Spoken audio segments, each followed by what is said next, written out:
Momen terakhir Pratu Afrio Setiawan sebelum gugur dalam pemusnahan amunisi kadaluarsa di Garut, Jawa Barat, pada Senin, 12 Mei 2025, sekira pukul 9.30 waktu Indonesia Barat menjadi sorotan.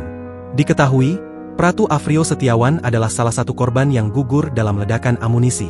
Pratu Afrio Setiawan merupakan anggota Gutpusmu 3 Puspalat yang berasal dari Desa Mopuya 1, Kecamatan Dumoga Utara, Kabupaten Bolang Mongondo, Sulawesi Utara. Lewat Facebook miliknya, pada 12 Mei 2025, sebelum gugur dalam ledakan amunisi, Pratu Afrio Setiawan sempat memposting video saat persiapan pemusnahan amunisi. Tampak sejumlah anggota TNI memakai sarung tangan putih dengan baju dan celana panjang menyusun amunisi di lubang. Saat ledakan, terlihat semua anggota berlindung di bawah sebuah papan. Tak ada tulisan keterangan yang ditulis Rio. Postingan ini kini tengah banjir ucapan duka dari publik. Adapun jenazah Afrio akan dimakamkan di Taman Makam Pahlawan Mongkonai, Kota Mobagu.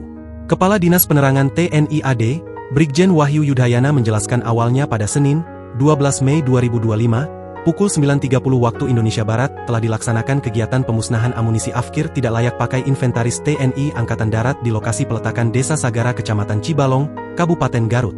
Pemusnahan tersebut dilaksanakan oleh jajaran Gudang Pusat Munisi 3 Pusat Peralatan TNI Angkatan Darat. Pada awal kegiatan, kata dia, secara prosedur telah dilaksanakan pengecekan terhadap personil maupun yang berkaitan dengan lokasi peledakan dan semuanya dinyatakan dalam keadaan aman.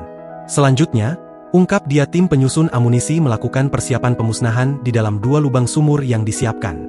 Setelah seluruh tim pengamanan masuk ke pos masing-masing untuk melaksanakan pengamanan, dan setelah dinyatakan aman kemudian dilakukan peledakan di 2 sumur yang ditempati oleh amunisi afkir tersebut untuk dihancurkan.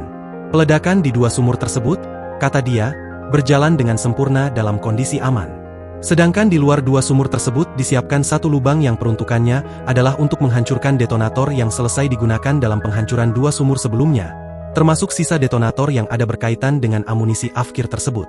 Saat tim penyusun munisi menyusun detonator di dalam lubang tersebut, secara tiba-tiba terjadi ledakan dari dalam lubang yang mengakibatkan 13 orang meninggal dunia, kata Wahyu, dilansir dari tribunnews.com. Para korban tak menyadari jika ada peledak yang belum meledak sepenuhnya.